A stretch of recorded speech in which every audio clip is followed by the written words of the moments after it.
Assalamualaikum warahmatullahi wabarakatuh.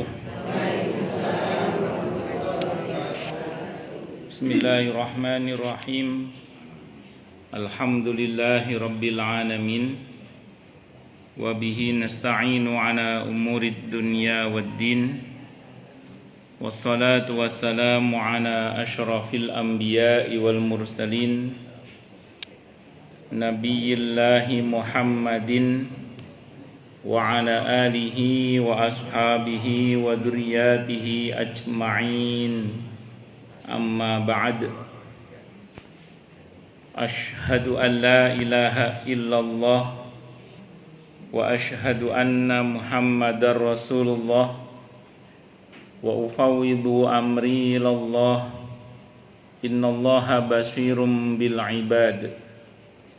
Hasbiyallahu la ilaha illa huwa alaihi tawakkaltu wa huwa rabbul arsyil azim. Qala Allah ta'ala fi kitabihil karim hikayatan an nabiyillahi Musa alaihi salam. Rabbi shrah li sadri wa yassir li amri wahlul 'uqdatam min lisani yafqahu qawli.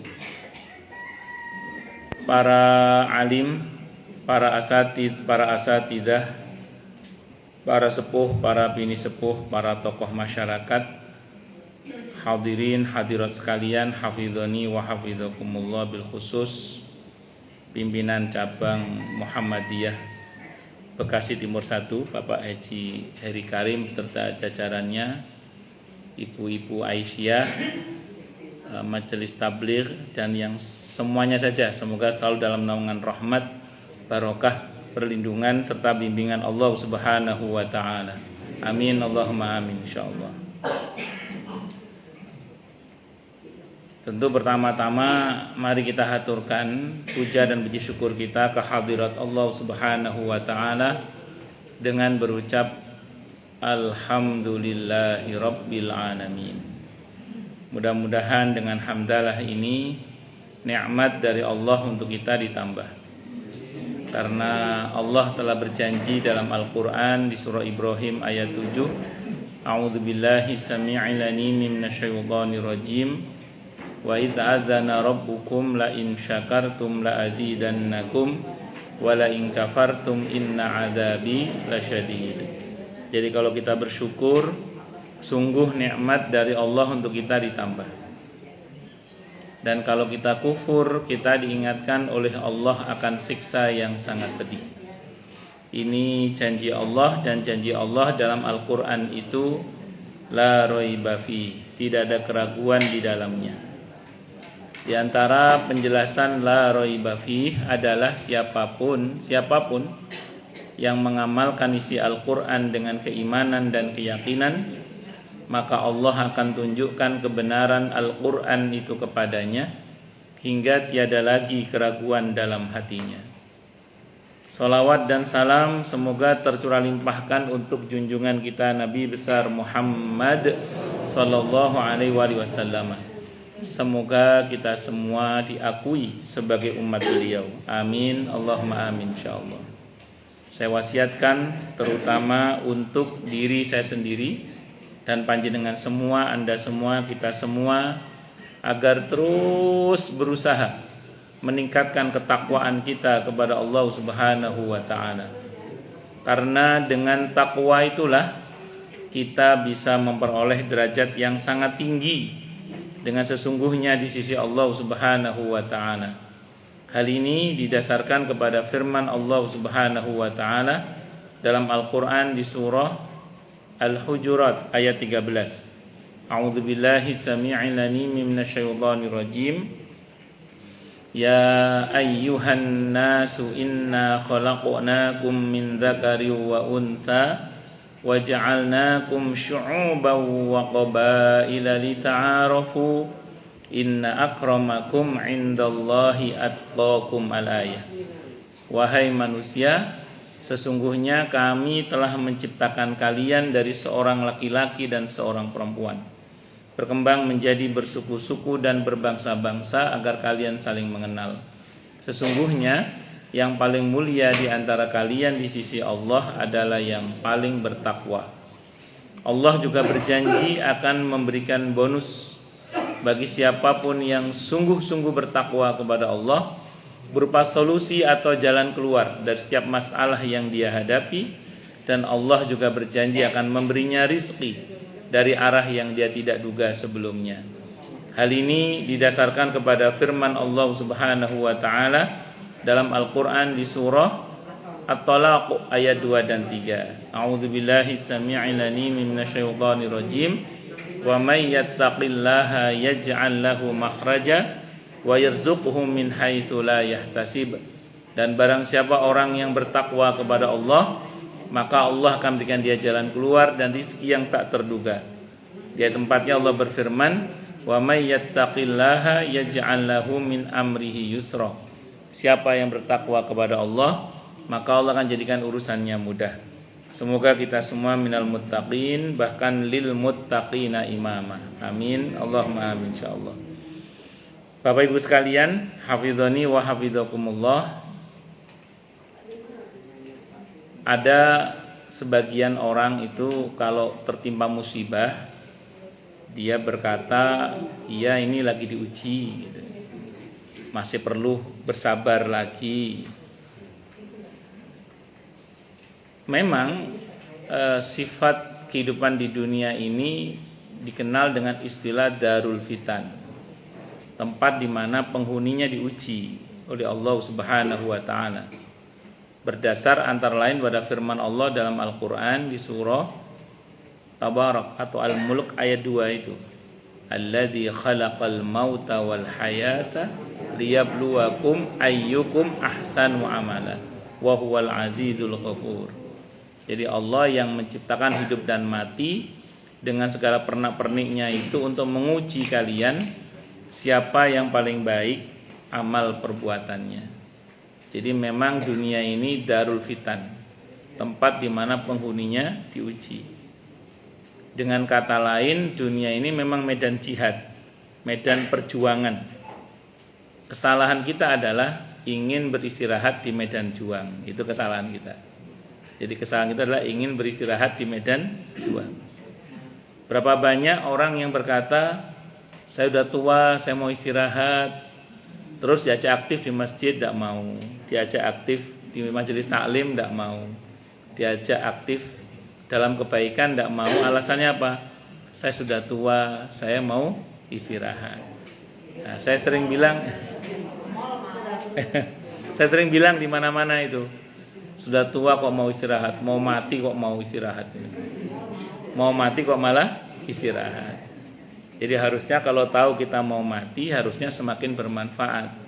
Karena khairun nas anfa'uhum linnas. Jadi sebaik-baik manusia adalah yang paling bermanfaat bagi manusia yang lainnya. Nah, jadi memang karakter hidup di dunia ini diuji. Memang betul, tidak salah. Cuman perlu diketahui juga yang ada di dunia ini tidak hanya ujian, ada juga peringatan dan ada juga azab, itu masalahnya. Dan informasi Al-Quran itu beda antara ujian, peringatan dan azab. Dan solusi yang Al-Quran berikan pun juga berbeda. Karena memang berbeda, solusi yang diberikan pun juga berbeda.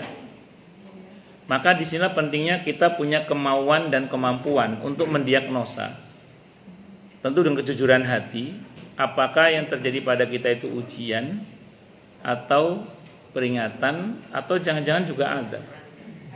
Karena kalau yang terjadi peringatan, kok kita menempuh jalur penyelesaian dengan ujian, jalur penyelesaiannya ujian, itu dosisnya kurang. Ibarat anak kena tipes diobati bodreksin itu enggak cukup. Nah, karena dosisnya apa? Kurang. Karena yang Allah tuntut ternyata lebih dari sekedar apa yang Allah berikan terkait solusinya sabar. Nah, sehingga berapa banyak orang yang berlarut-larut dalam masalahnya itu enggak selesai-selesai, kegeeran mengatakan, iya ini lagi diuji. Padahal bisa jadi yang terjadi pada dia bukan ujian, tapi apa? Peringatan. Dan apa yang akan kami sampaikan ini nanti ini untuk bahan muhasabah diri ya, tidak untuk menilai orang lain loh ya. Nanti untuk bahan nilai orang lain bahaya. Ini untuk bahan muhasabah kita.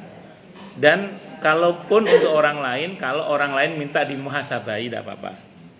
Ada orang datang penjenengan minta dinasihati, minta dimuhasabahi tidak apa-apa, pakai modal dasar ini tidak ada masalah. Tapi kalau untuk serampangan nilai orang jangan nggih, karena takutnya nanti malah Oh ya, makanya kita jangan. Makanya kan dulu para sahabat Nabi itu kalau baca Al-Qur'an ya. Kalau bicara ayat adab itu berlindung kepada Allah dari adab itu karena ingat dirinya. Kalau bicara ayat rahmat, berharap rahmat, bukan kegeeran, pasti dapat rahmat, tapi berharap rahmat.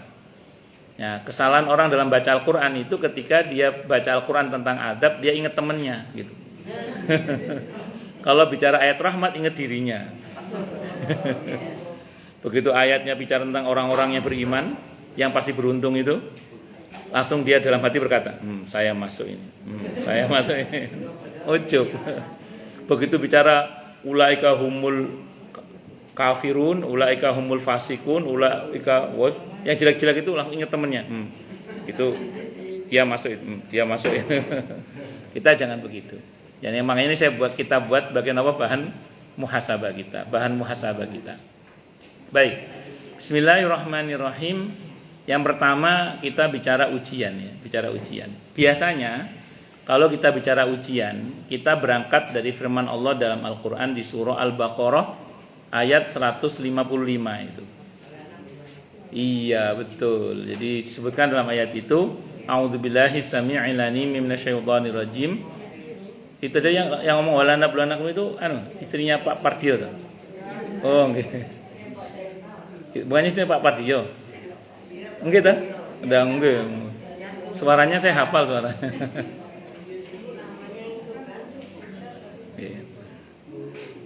Baik, saya teruskan nggih.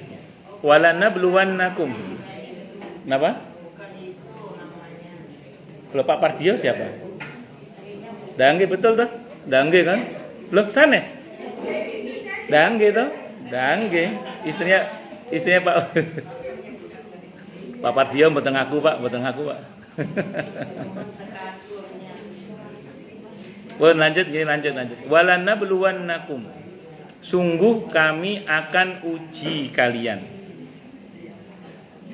Kira-kira dalam ayat itu kalian itu siapa, Bu, dalam ayat ini? Siapa? Kan kata Allah, sungguh kami akan uji kalian. Pertanyaannya siapa kalian dalam ayat ini? Ya. Sebagian para ulama mengatakan kalian dalam ayat ini yang Allah panggil sebelumnya. Siapa yang Allah panggil sebelumnya? Al-Baqarah ayat 153. Ya ayyuhalladzina amanusta'inu bis-sabri was-shalah. Innallaha ma'as sabirin. Hei orang-orang yang telah beriman, mintalah kalian pertolongan tentu kepada Allah dengan sabar dan salat. Sesungguhnya Allah bersama orang-orang yang bersabar.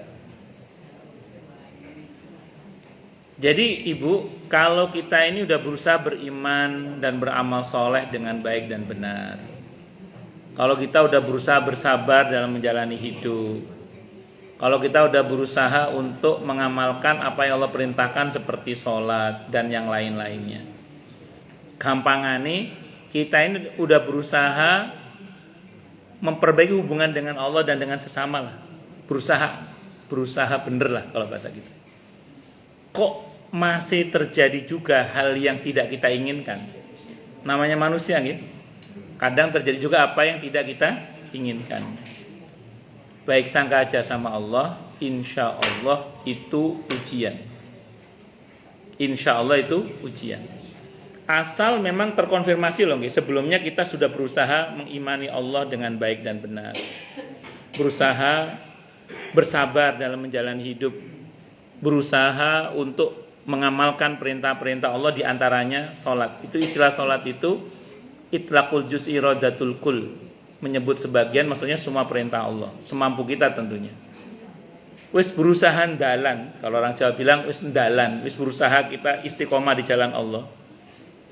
Berusaha memperbaiki hubungan dengan Allah dan juga dengan sesama. Kok masih juga terjadi hal yang tidak kita inginkan?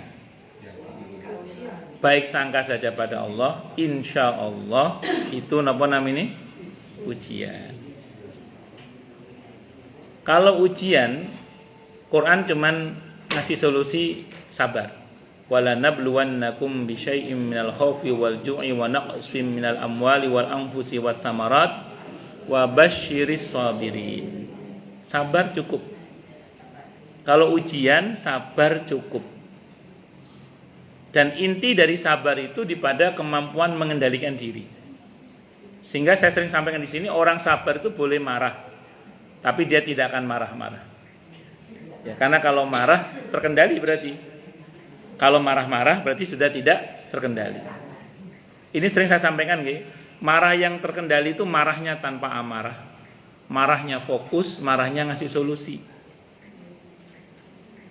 Orang yang paling sabar, yaitu ulul azmi minar rusul, 5 nabi itu bukan tidak bisa marah, bisa marah juga. Tapi marahnya para nabi 5 ini itu bukan marah tapi marah. Terutama Nabi kita Muhammad sallallahu alaihi wasallam. Nabi kita Muhammad SAW itu termasuk yang diakui oleh Allah kesabarannya dahsyat. Karena beliau disebut ulul azmi minar rusul. Beliau pernah marah. Tapi marahnya Nabi tanpa amarah. Marahnya Nabi fokus. Marahnya Nabi ngasih solusi. Dalam hadis Sahih Muslim diceritakan sahabat Mu'adz bin Jabal radhiyallahu anhu seusai salat Isya bersama dengan Nabi kita Muhammad sallallahu alaihi wasallam, beliau pulang, dalam perjalanan pulang ketemu satu kaum yang belum salat Isya. Beliau diminta menjadi imam salat Isya, beliau mengulang salatnya, i'adah namanya. Mengulang salat Isya menjadi imam bagi satu kaum. Rakaat pertama surah Al-Baqarah babat habis. Udah kebayang ya? Salat Isya rakaat pertama surah Al-Baqarah babat habis. Di antara makmumnya ada laki-laki yang munfarid, mufarokoh, memisahkan diri dari jamaah. Selesai duluan sholatnya. Selesai sholat dilaporkan kepada sahabat Mu'adz bin Jabal radhiyallahu an. Apa kata beliau? Itu tadi yang selesai duluan munafik itu. Yang dikatai munafik gak terima. Demi Allah saya tidak munafik. Anda akan saya laporkan kepada Rasulullah Muhammad sallallahu alaihi wasallam. Maka begitu dilaporkan, lihat, Nabi tidak langsung marah, tapi Nabi tabayyun. Itu pertanda bahwa Nabi marahnya nggak pakai amarah. Nabi tabayyun, panggil Mu'adz bin Jabal radhiyallahu anhu, panggil Mu'adz. Begitu sampai Nabi nggak langsung marah, karena memang beliau nggak pakai amarah. Orang kalau pakai amarah, Bu, yang dimarahi masih jauh, kita udah gini, Bu. Atau kalau ibu-ibu ngin, cakar. Begitu sampai Nabi nggak langsung marah juga. Kata Nabi, udnu, sini mendekat. Nabi tanya baik-baik. Tabayyun Nabi. Apa betul kalau bahasa kita ini mafhum riwayat, semalam kamu sholat Isya bagi satu kaum jadi imam, rakaat pertama surah Al-Baqarah babat habis. Dengan senang Mu'adz bin Jabal radhiyallahu anhu mengatakan, benar ya Rasulullah. Tidak tahu kalau mau dimarahi. Begitu jelas di mana harus marah, di situ beliau marah. Apakah kamu akan membuat kekacauan dalam agama ini wahai Mu'adz? Kata Nabi. Di situ Nabi marah. Kemana kamu terhadap surah Sabbihisma Rabbikal A'la? Kok Al-Baqarah itu loh?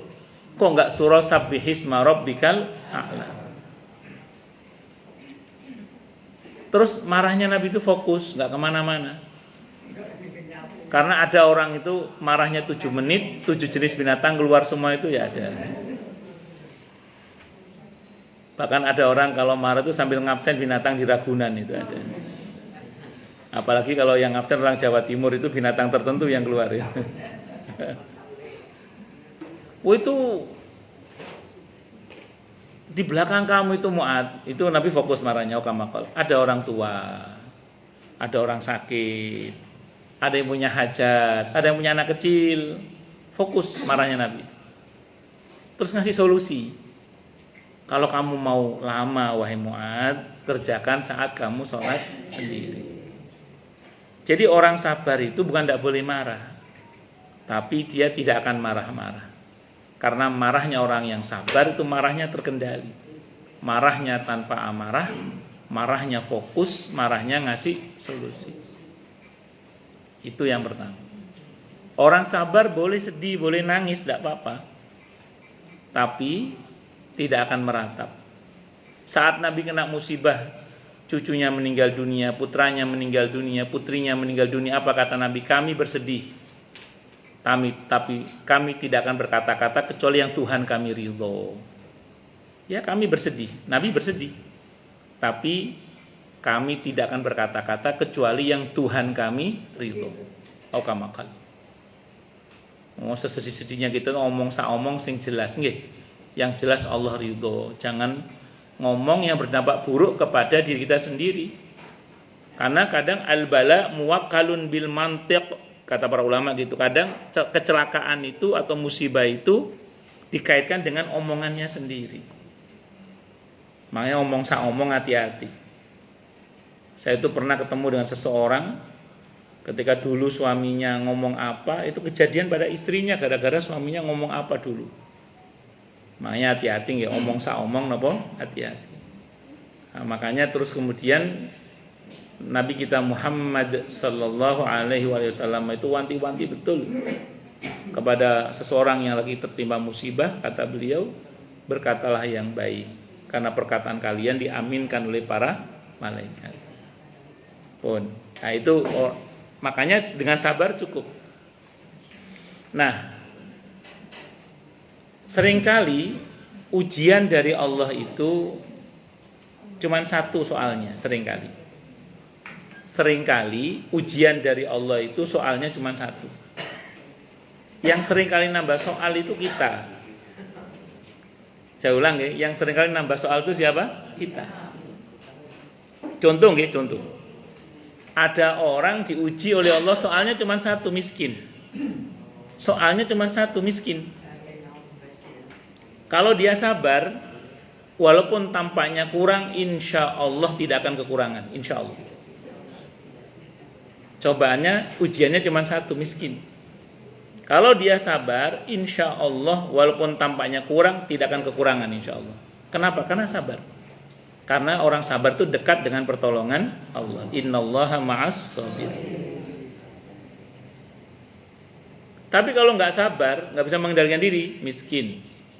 Nggak sabar, nyolong, ketahuan, digebukin, sakit, istri ngambek, mertua ngambek, nggak dipercaya orang, di penjara, istri minta cerai. Coba, terus kemana-mana ngomong, ya saya lagi diuji, banyak masalah ini. Yang nambah masalah dia kok. Atau ngutang sana, ngutang sini, nggak bayar, kejar-kejar orang, malu sana, malu sini, nggak. Naudzubillahi min syarri dzalik. Gara-gara nggak sabar. Apalagi tuh pakai pinjol, tambah gak karu-karuan. Allah. Padahal kalau dia mau sabar, walaupun tampak kurang, insya Allah tidak akan kekurangan, insya Allah. Tapi karena ya tadi itu gak sabar, akhirnya nambah soal. Begitu buahnya masalahnya ngomongnya apa? Ini kayaknya Allah lagi gak sayang sama saya ini. Padahal yang gak sayang sama dia sendiri. Allahu Akbar. Makanya saya ulang sekali lagi, yang sabar. Kalau ujian pasti selesai. Pengertian masalah selesai itu dua kemungkinannya. Bisa memang masalahnya diselesaikan oleh Allah, atau masalahnya tetap, tapi kita diberi kemampuan oleh Allah untuk mengatasinya. Saya ulang ya, pengertian masalah itu selesai, kemungkinan ada dua. Pertama, mungkin masalahnya diselesaikan oleh Allah memang, sehingga gak ada lagi. Atau masalahnya tetap, tapi kita diberi kemampuan oleh Allah untuk mengatasinya. Contoh, bapak-bapak dulu istri cerewet, kalau istri marah cerewet, hati dek. Dulu, lama-lama kan udah terlatih, begitu istri cerewet, apa kata hati bapak-bapak? Alhamdulillah, istri saya sehat. Ya begitu istri ngomel, alhamdulillah, istri saya sehat. Istrinya tetap, yang ngomel tetap. Tapi diberi kemampuan mengatasi. Itu namanya masalah selesai juga itu. Yang kemarin masalah karena sering kalau istri ngomel dek tertekan gitu, lama-lama TBC itu. Tapi sekarang udah kebal sekarang. Istri ngomel, didengerin aja. Alhamdulillah istri saya sehat. Nah, ini contoh aja. Contoh aja. Saya itu pernah dapat laporan dari sebagian jamaah, ada cerita. Ada seorang suami itu kata istrinya, "Mas, aku pegel Mas, pijetono Mas." Sama suaminya dipijitin itu mulutnya. "Loh, kok mulutku kamu pijitin, kamu pegel kok?" "Iya, kamu pegel karena mulutmu ngomong terus itu." Itu ada cerita jamaah saya itu gitu. Ada lagi zamannya belum ada ojek online kayak sekarang ya. Ada tukang ojek itu, jadi ceritanya itu dia curhat lah itu.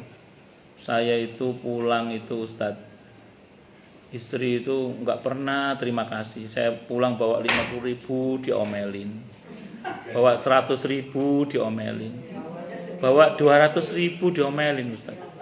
Suatu saat saya pulang bawa 5 juta, seneng sih saya.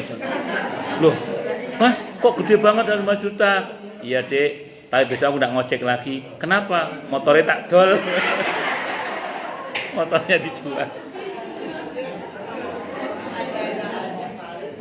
Ya Allah. Tapi itu cerita itu sebelum ada ojek online kayak sekarang itu. Ya, loh bener Bu, ini ada ceritanya ini. Tapi kejadiannya sebelum ojek online ada itu cerita ini. Cerita lawama ini. Lanjut nggih. Jadi singkat kata singkat cerita, masalah selesai dalam pengertian masalahnya diselesaikan oleh Allah, atau masalahnya ada tapi kita diberi kemampuan untuk mengatasinya. Itu seperti itu. Itu namanya wala nabluwannakum bisyai'im minal khaufi wal ju'i wa naqsim minal amwali wal anfusi was samarat wa basyiris sabirin. Orang yang sabar itu adalah alladzina idza asabathum musibah qalu inna lillahi wa inna ilaihi raji'un. Jadi kita ini harus punya kesadaran bahwa kita ini semua milik Allah dan semua kita akan kembali kepada Allah. Makanya orang yang sabar itu dia tidak akan sombong. Dia nggak akan sombong. Kayak tukang parkir loh, walaupun mobilnya banyak, dia nggak sombong. Iya. Tukang parkir itu walaupun mobilnya banyak, dia nggak sombong. Sadar diri bukan mobil dia kan gitu. Dan kalau diambil oleh pemiliknya dia juga nggak marah itu tukang parkir itu. Kan kalau dia jaga parkir mobilnya banyak, itu dia nggak sombong karena dia tahu itu bukan miliknya, hanya titipan. Begitu diambil oleh yang punya, marah nggak tukang parkir itu? Enggak. Kenapa? Karena sadar semua itu milik Allah dan semua akan kembali. Dan kalau ujian itu diukur oleh Allah, Bunda usah khawatir. Kalau ujian diukur oleh Allah, karena la yukallifullahu nafsan illa wus'aha. Enggak usah khawatir kalau ujian diukur oleh Allah. Nah, di sini kadang orang bertanya, mohon maaf, Ustadz, kenapa kok pakai diuji segala? Apa Allah nggak tahu hasil akhirnya? Kok pakai diuji segala? Ada yang nanya gitu ke saya. Apakah Allah nggak tahu hasil akhirnya? Kenapa kok pakai diuji segala? Pernah ada orang nanya gitu ke saya. Maka saya jawab gini. Kita diuji oleh Allah bukan supaya Allah tahu. Allah Maha tahu. Kita diuji oleh Allah supaya kita tahu apakah kita pantas lulus atau nggak lulus. Sambil contoh nih. Saya seorang dosen punya murid atau mahasiswa 15 orang misalnya. 15 orang mahasiswa ini tanpa saya uji, saya tahu mana mahasiswa yang pantas saya luluskan dan mana mahasiswa yang tidak pantas saya luluskan dan mana yang pantas saya kasih nilai A+, mana yang saya kasih nilai D atau bahkan E misalnya. Saya tahu. Tanpa saya uji, saya tahu. Sebagai dosen. Tapi nanti kalau tiba-tiba tidak saya luluskan tanpa saya uji, mereka pasti protes. Loh Pak dosen, kenapa saya tidak lulus? Apa alasannya? Atau saya kasih nilai jelek, dia pasti protes. Kenapa nilai saya jelek? Apa alasannya? Itu kalau tidak saya uji. Maka saya uji mereka supaya mereka tahu bahwa mereka itu, loh, pantasmu nilainya mung sakmene iki. Kemampuanmu cuma segitu itu. Jadi diujinya mahasiswa itu bukan supaya dosennya tahu, supaya mahasiswa itu tahu bahwa dia itu pantas atau tidak pantas lulus. Allah itu maha tahu. Manusia itu lek gak diuji engko protes. Kenapa saya masuk neraka ya Allah? Lah diuji jelas cetha welo-welo. Nah, ini kamu mau nggak pantas lulus kok. Sehingga pernah saya punya jamaah itu seorang dosen itu ada seorang mahasiswa itu minta agar nilainya itu dikatrol lah, ditambah gitu. Minta diberi syafaat ya. Nah, terus kata dosennya gini, beri saya alasan kenapa saya harus mengiyakan kemauan kamu. Jadi nilai diangkat. Mahasiswa itu nggak bisa ngomong. Lihat kata dosennya, kamu ujiannya hasilnya segini. Kamu sering nggak masuk. Di kelas kamu nggak aktif, tugas sering nggak ngerjain. Nah sekarang saya dengan apa menaikkan nilai kamu itu dengan apa? Nah itu namanya membungkam nanti.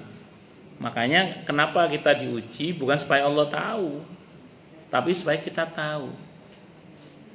Wong perkara gorengkan gosong aja ngomelnya 7 menit, kok 7 menit, setengah jam. Gimana mau lulus? Cuma perkara ikan gosong aja kok ngomelnya sampai lama sekali. Hanya perkara orang salah ngomong dikit aja kita bisa tersinggung 3 hari 3 malam itu. Ini apa ini? Itu. Hanya gara-gara ulah seorang anak atau pasangan yang sedikit sekali kesalahannya tapi terus menjadi kemarahan yang disebut dengan perang Brontoyuda itu. Ini apa ini gitu? Ini kok minta lulus itu gimana ceritanya? Diuji dengan perkara kecil aja wis gak sanggup gitu kok. Itu. Paham maksudnya nggih? Nah, itulah kenapa ujian itu tidak untuk supaya Allah tahu, tapi supaya kita tahu. Nah, itu satu dulu nggih ujian. Yang kedua, kalau peringatan biasanya kita berangkat dari firman Allah Ta'ala di surah At-Taubah. Surah At-Taubah ayat 126. Allah berfirman, A'udzubillahi samii'il 'aliim minasyaitonir rajim. Awala yarawna annahum yuftanuna fi kulli 'amin marratan aw marrataini thumma la yatubuna wa lahum yadzakkarun. Apakah mereka dalam ayat ini siapa? Orang-orang munafik. Apakah mereka orang-orang munafik itu tidak memperhatikan bahwa sesungguhnya mereka itu diuji di terjemahannya, tafsirnya diberi musibah. Kalau ibu buka tafsirnya diberi musibah. Diberi musibah dalam bentuk dibuka aibnya, dipermalukan. Dalam setahun sekali atau 2 kali. Kata Allah, summa la yatubuna. Gitu itu loh, kok enggak tobat-tobat. Walahum yadzakkarun, dan tidak pula mengambil pelajaran. Jadi kalau mengenai peringatan itu dikaitkan dengan orang munafik. Orang munafik itu siapa? Orang yang hatinya berpenyakit. Orang munafik itu orang yang hatinya berpenyakit. Ada kesombongan dalam hatinya, ada ujub dalam hatinya, ada riya dalam hatinya, ada sum'ah dalam hatinya, ada keserakahan dalam hatinya, ada bakhil dalam hatinya, ada kedengkian dalam hatinya, ada kebencian dalam hatinya. Itu orang munafik itu. Hatinya kotor, itu orang munafik itu. Dia berpenyakit hatinya. Kalau bahasa Al-Qur'annya fi qulubihim maradun fazadahumullahu maradun. Sakitnya itu parah orang munafik itu dalam hatinya itu. Nah, kalau mohon maaf, dalam kehidupan kita terjadi sesuatu yang tidak sesuai dengan harapan kita, terus kita tengok ke belakang, muhasabah diri, kita tengok ke belakang, kemarin saya ngapain ya? Oh ternyata kemarin kita telah bertindak atas dasar kebodohan kita. Kemarin kita bertindak atas dasar kesombongan kita, keserakahan kita, kedengkian kita, kebencian kita, sehingga karenanya berakibat kepada sesuatu yang tidak baik setelahnya. Maka kalau itu yang terjadi, jangan GR, itu ujian, tapi itu namanya peringatan. Oh, contoh misalnya ya, ini kenapa kok asam urat tinggi ini? Oh, misalnya, ya Allah, kemarin saya serakah makan kacang habis 2 kilo misalnya. Misal, itu bukan ujian, peringatan itu. Peringatan itu. Nah, ini misalnya aja. Ya. Kalau makan Gatotnya Bu Veda Krishna walaupun 2 kilo aman so. Nah, lanjut. Jadi singkat kata singkat cerita, ini apa namanya? Orang kalau mau jujur melihat ke belakang, dia akan tahu yang terjadi ini peringatan atau ujian. Kalau jujur kita mengatakan kemarin karena kesombongan saya berbuat sehingga terjadi, karena kemarin karena keangkuhan saya, atau karena kedengkian saya, atau karena kebencian saya, atau karena keserakahan saya, sehingga terjadi sesuatu yang nggak benar sekarang ini, maka itu adalah peringatan. Nah, kalau peringatan, Allah memberikan solusinya tidak cukup hanya dengan sabar. Sabar saja tidak cukup. Allah maunya tambah 2 lagi. Taubat dan mengambil pelajaran. Harus taubat dan mengambil pelajaran. Kalau nggak taubat dan mengambil pelajaran nggak selesai. Harus taubat dan mengambil pelajaran. Taubat tok nggak cukup, harus ngambil pelajaran juga. Contoh. Ada orang sakit batuk misalnya gitu ya, sakit batuk. Dia udah tobat misalnya gitu ya. Tapi masih makan gorengan yang digoreng pakai minyak kotor. Insya Allah batuk terus itu insya Allah. Ya itu namanya nggak ngambil pelajaran, nggak ngambil apa? Pelajaran. Nggak ngambil pelajaran namanya itu. Ya, atau masih minum es yang gulanya apa? 1000 manis. Nah, insya Allah. Paham ya? Nah itu contoh aja. Contoh yang lain misalnya, kemarin kan banjir bandang itu. Nggih ngoten nggih. Sini kena enggak? Mboten nggih. Alhamdulillah masyaallah aman. Alhamdulillah. Banjir bandang itu. Nah, banjir itu oke, sebagian mungkin sudah tobat. Tapi sudah ngambil pelajaran enggak? Itu pertanyaannya. Kalau enggak ngambil pelajaran, maksudnya apa? Kasur masih dibuang di kali. Sampah masih dibuang di kali. Pendangkalan di kali terus dilakukan. Terus kemudian resapan air nggak dibuat misalnya. Itu mbok tobat kalau nggak ngambil pelajaran. Insya Allah gitu lagi gitu loh. Makanya harus ngambil pelajaran. Tidak cukup hanya dengan tobat, bahkan harus segera mengambil pelajaran. Nah, kalau pengelolaan tata ruangnya nggak sesuai dengan aturan main kan repot sudah. Allahu Akbar. Makanya nun sewu monggo diperhatikan mawon nih. Ya, sehingga makanya saya ulang, kalau tidak mengambil pelajaran nggak selesai. Kalau nggak ngambil pelajaran nggak selesai. Maka harus bertaubat dan mengambil pelajaran. Nah, monggo nanti di muhasabai dalam diri kita. Hal yang nggak enak dalam kehidupan kita terjadi, monggo di muhasabai.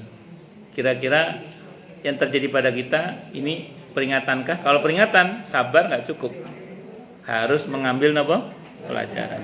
Karena kalau tidak nggak selesai. Itu kalau peringatan, itu kalau peringatan. Nah, kalau peringatan beda dengan ujian. Kalau peringatan diukur oleh Allah, nggak usah khawatir, terukur, nggak akan melampaui batas kemampuan kita, insya Allah. Tapi kalau peringatan nggak diukur, suka-suka Allah, kasih gitu aja. Mau siap nggak siap, terima nggak terima, sikat. Makanya ada orang mengatakan jangan deket-deket sama Allah, nanti semakin dekat semakin diuji. Ada yang gitu. Terus nanya ke saya, apa betul Ustaz? Betul.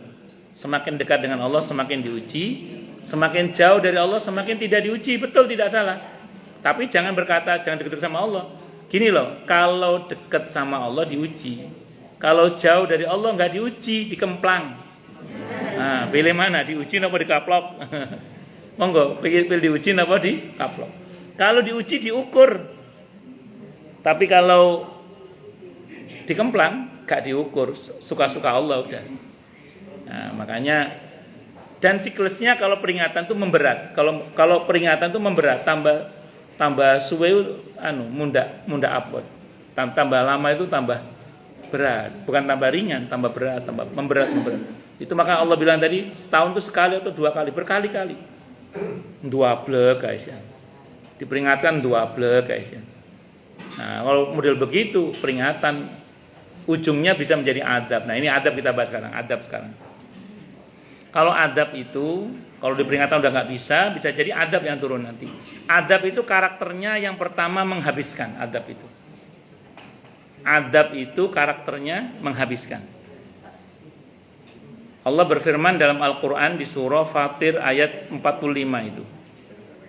Kata Allah, "Lau yu'akhidullahu an-nasa bima kasabu ma taraka 'ala dhahriha min dabbah, walaki yu'akhiruhum ila ajalim musamma." Surah ke-35 ayat 45. Kalau Allah berkenan mengadab manusia dikarenakan apa yang mereka buat, niscaya tidak akan tersisa satu binatang melata pun di muka bumi ini. Akan tetapi Allah sengaja menangguhkannya hingga batas waktu yang Allah tentukan. Nah, jadi kalau kita bicara ayat ini, kalau Allah berkenan mengadab, habis. Bisa habis itu karir politiknya, bisa habis itu kekayaannya, bisa habis itu masa depannya, pokoknya habis. Bisa habis itu.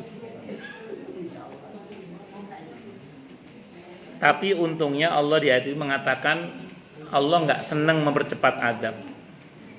Allah seringkali menangguhkan hingga batas waktu yang Allah tentukan untuk memberi kesempatan hamba itu bertaubat.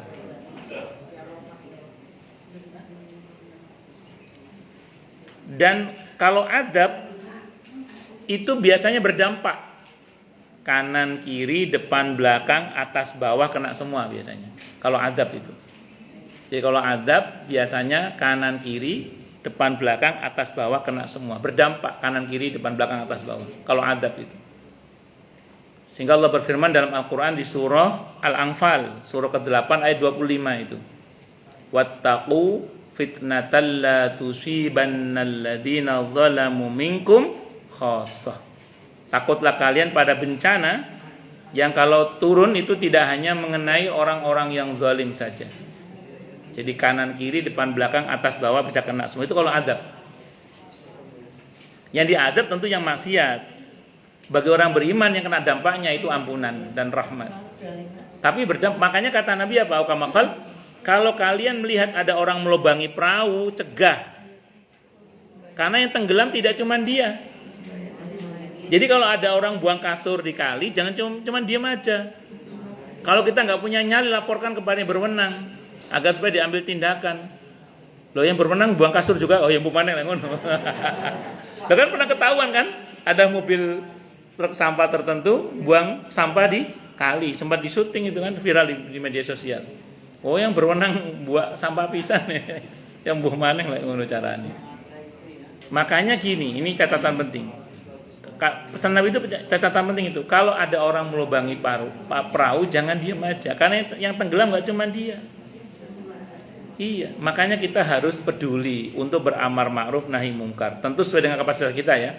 Kalau kita punya power dengan power kita, kalau nggak punya power dengan lisan, kalau dengan lisan nggak punya nyali, dengan hati paling nggak ingkari dan doakan dapat hidayah, dihentikan kedzalimannya. Karena dengan kita mengingkari kedzaliman itu, berarti kita ada andil untuk bernahi mungkar, walaupun dengan selemah-lemahnya iman.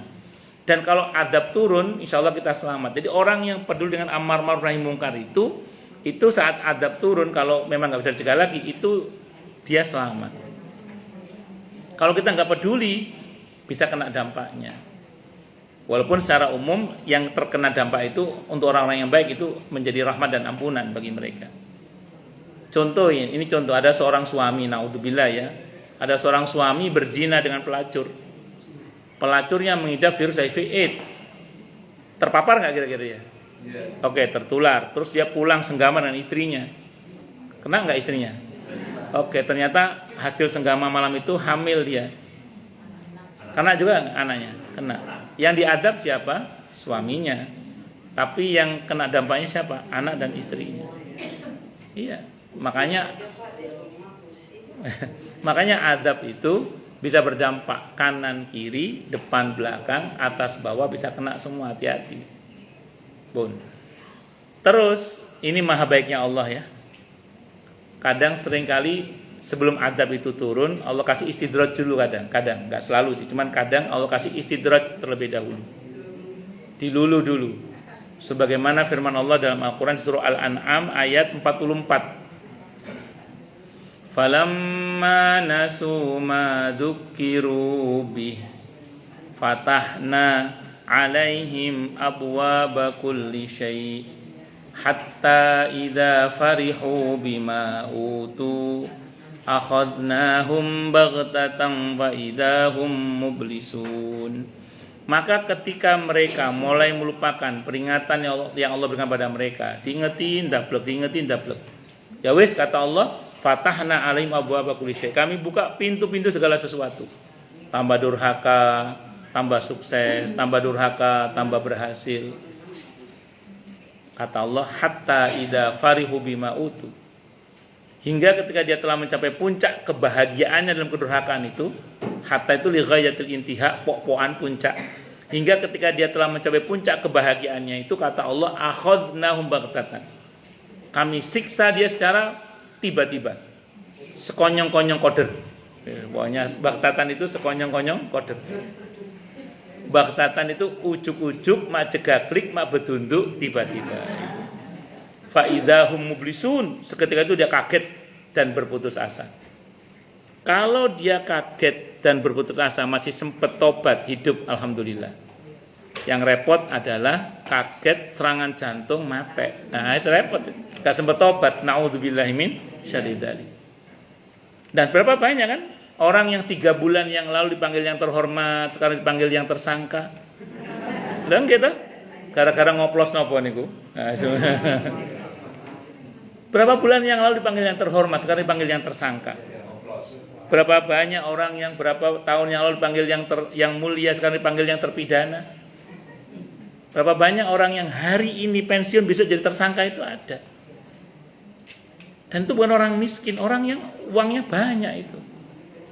Allahu Akbar. Kalau Allah berkehendak mau apa? Ya terlepas ada apa di balik itu, Allahu a'lam bishawab, tapi yang begitulah yang kita lihat selama ini. Makanya hati-hati. Allahu Akbar. Ketika saya ngomong ayat ini, beberapa orang nanya ke saya, Ustadz, jadi ngeri ya Ustadz ya, yang terjadi pada kami ini istidraj apa bukan ya Ustadz ya? Itu ada nanya gitu ke saya. Bahkan ada yang nanya ke saya gini, saya alhamdulillah suami Masya Allah baik Ustadz, anak-anak nurut, baik, berprestasi. Saya juga alhamdulillah keadaannya baik, alhamdulillah Masya Allah, kata dia. Saya takutnya ini istidraj Ustadz, gimana Ustadz mengetahuinya? Saya bilang, ini biar kita tenang ya. Saya bilang ini, ibu nggak usah khawatir, saya bilang itu. Asal ibu tahu cara suami mendapatkan uang itu benar, dan uang itu dipakai untuk hal yang benar, nggak usah khawatir. Insya Allah itu barokah, saya bilang. Itu satu dulu. Yang kedua, istidraj itu bu biasanya melalaikan kita dari Allah dan melalaikan kita dari sesama. Kalau barokah itu membuat kita tetap peduli dengan Allah, bahkan semakin dekat dengan Allah dan semakin peduli pada sesama. Itu kalau barokah. Saya berdalil kepada nikmat surga.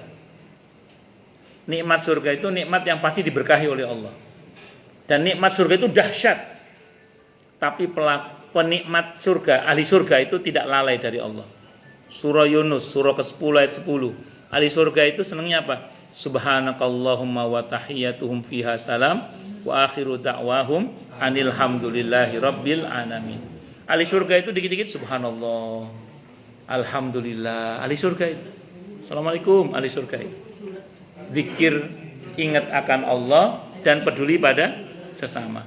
Bahkan dalam hadis yang sahih dari Ibnu Majah, ahli surga ketika masuk surga, padahal nikmat surga itu dahsyat tapi tidak lalai dari temannya.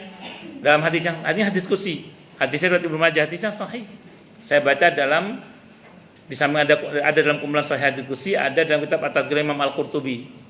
Kata ahli surga itu nanya, ya Allah, mana dulu teman saya yang bareng sama saya sholat, yang bareng sama saya puasa. Di hadis itu 2 itu yang disebut. Itu kata para ulama, itlaqul juz'i raddatul kul. Menyebut sebagian maksudnya keseluruhan. Teman saya ngaji, teman saya bakti sosial, teman saya dulu seperjuangan. Mana ya Allah? Ternyata yang ditanyakan dalam hadis itu masuk neraka. Kata Allah, jemput dia di neraka, ajak bareng masuk surga. Masya Allah, ahli surga itu peduli. Makanya monggo kita ukur nikmat yang terjadi pada kita itu semakin mendekatkan kita kepada Allah atau tidak. Semakin buat kita peduli pada Allah, semakin kita peduli pada sama atau tidak. Itu ukurannya. Kalau alhamdulillah masya Allah nikmat yang ada semakin buat kita dekat dengan Allah, dan nikmat yang ada semakin buat kita peduli pada sesama, insya Allah ya, itu barokah, insya Allah. Nah, kalau adab nggak cukup sabar, nggak cukup tobat, nggak cukup ngambil pelajaran, tambah satu lagi, segera. Kalau adab ditambah apa Bu? Segera. Karena kalau tidak, takutnya terlambat seperti Qarun, terlambat seperti Fir'aun. Fir'aun itu terlambat, mau tobat tapi terlambat. Jangan sampai terlambat seperti Haman. Jangan sampai terlambat seperti orang-orang yang terlambat itu. Maka kalau adab harus segera. Makanya tadi saya bilang, kalau di adab sadar tobat masih mending itu. Ngertinya diadab kaget serangan jantung mati. Nah, enggak sempat tobat. Naudzubillahi min syarri dzalik. Nah, saya kira ini bisa saya sampaikan, semoga bermanfaat. Baik, silakan, ada pertanyaan? Tidak ada. Kalau tidak ada, oke, monggo silakan. Yang mau tanya, protes, marah boleh silakan. Kalau ada. Kalau enggak ada berarti jelas semua. Oke, monggo Pak. Assalamualaikum warahmatullahi wabarakatuh. Waalaikumsalam warahmatullahi wabarakatuh. Kita dihadapkan pada satu yang dilematis ini. Antara MUI dan MUN. Antara? MUI dan MUN. Apa itu? Majelis Ulama Nusantara. Oh, Nah, saya tidak tahu. Malah ini umatnya. Terima kasih. ada apa? Saya nggak ngerti. Saya ada apa? Saya nggak update berita. Ada Majelis Ulama Indonesia sama ada apa? Saya nggak ngerti. Majelis Ulama Nusantara. Majelis Ulama Nusantara Pak. Enggak, maksudnya apa itu saya nggak ngerti. Saya nggak ngerti. Ada apa? Sedang terjadi apa? Tandingan Pak. Oh, tandingan. Berkaitan itu laut itu apa? Ya, pagar laut. Oh, pagar laut. Enggak, saya mau ngomong gini aja. Saya mau ngomong gini aja. Terlepas dari itu, saya enggak tahu konteksnya ya. Cuman saya sempat dengar selentingan kan, yang dipakai dasar pembenaran terhadap pagar laut itu adalah Ihya'ul Mawad dalam fikih. Dalam fikih itu memang ada pembahasan tentang Ihya'ul Mawad. Ihya'ul Mawad itu adalah menghidupkan tanah yang mati. Dalam fikih itu boleh. Jadi kalau ada tanah nganggur, pemiliknya nggak jelas, itu orang setempat wajib menghidupkannya. Misalnya di sini ada perumahan mangkrak, tanahnya nggak ada yang ngurus, Pak RT nyari pemiliknya nggak pernah ketemu, terus dimanfaatkan oleh warga untuk taman warga, atau itu boleh tanpa izin pemiliknya nggak apa-apa, karena itu namanya Ihya'ul Mawad namanya, menghidupkan tanah yang mati. Tapi di fikih itu tanah bukan laut, masalahnya gitu. Itu beda. Jadi kalau di fikih itu Ihya'ul Mawad itu menghidupkan tanah yang mati, tanah yang nganggur, bukan laut. Lek laut gak ono nganggur laut iku.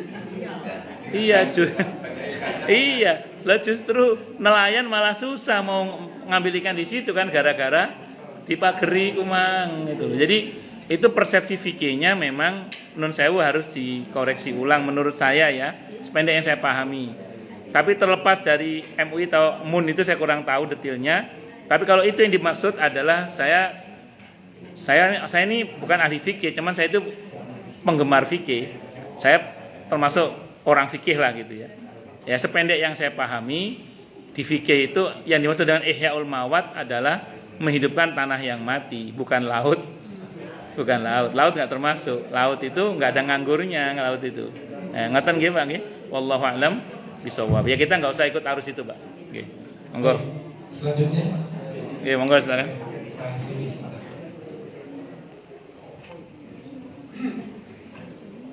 Assalamualaikum warahmatullahi wabarakatuh. Waalaikumsalam warahmatullahi wabarakatuh. Bapak tadi menerangkan perbedaan antara itu ujian maknya sama. Nggih. Kalau ujian itu terukur. Nah, maksud saya pertanyaan saya itu kok ada orang yang diuji terus menerus itu Pak. Istilahnya itu ya selama hidupnya diuji terus. Itu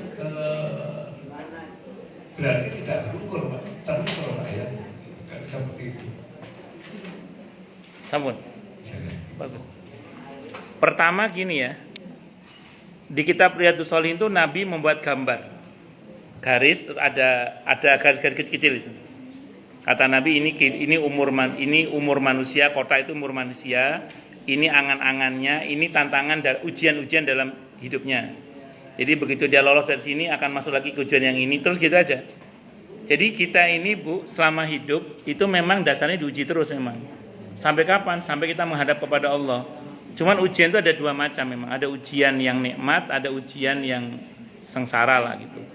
Nah, tapi terlepas dari itu, kalau itu ujian pasti terukur. Pasti itu.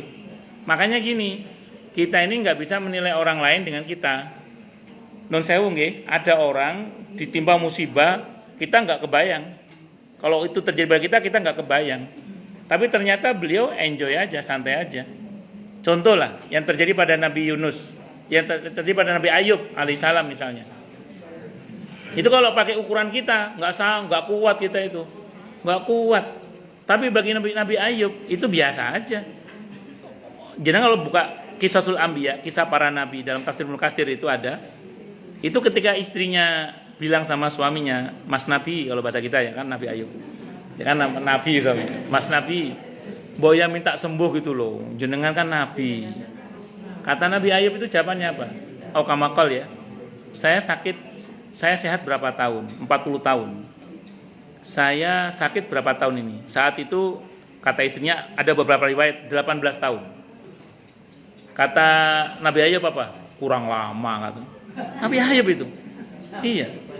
Kata Rumi rahimahullah, beliau mengatakan, aku mencintai masalahku karena aku tahu masalahku datang dari yang mencintaiku. Oh kita nggak kuat itu Pak, itu yang kuat orang-orang khusus itu. Makanya beliau 18 tahun enjoy aja. Nabi Ayub itu baru nangis minta sembuh itu gara-gara sakitnya mulai menyentuh lidahnya. Nangis beliau itu. Kenapa nangis? Beliau hiburannya itu menyebut nama Allah Pak. Hiburannya menyebut nama kekasihnya. Lah kalau lidahnya sakit, beliau takut nggak bisa nyebut nama Allah, maka beliau nangis. Nangis takut gak bisa menyebut nama kekasihnya. Karena hiburan beliau itu nyebut nama kekasihnya itu. Maka akhirnya beliau minta sembuh kan. Anni masan yadurru wa anta arhamur rahimin. Itu bisa buat doa untuk supaya kita diberi kesembuhan oleh Allah. Nah, itu ruqyah itu. Anni masan yadurru wa anta arhamur rahimin. Kalau sebagai doa, Rabbi anni masan yadurru wa anta arhamur rahimin. Akhirnya sembuh dengan izin Allah itu. Nah, jadi yang menurut Bapak berat itu kan menurut Bapak kan, tapi belum tentu dia merasa berat. Kalau dia merasa berat, mengeluh ke Bapak misalnya, berat hidup saya, mohon maaf Pak, bisa jadi dia bukan ujian Pak, peringatan bisa jadi dia. Maka ajak dia muhasabah, ajak dia mungkin bagaimana hubungannya dia dengan, ini contoh ya, ini contoh. Saya pernah cerita nggak sini ya tentang seseorang. Ada teman saya ceritanya itu. Habis sholat subuh, saat itu saya masih di Surabaya. Dia minta dimuhasabai. Saat itu dia punya masalah yang cukup berat. Yang ketika beliau ceritakan masalahnya, bagi saya itu ternyata masalah cukup berat juga bagi saya itu. Jadi beliau masalahnya cukup berat. Beliau cerita.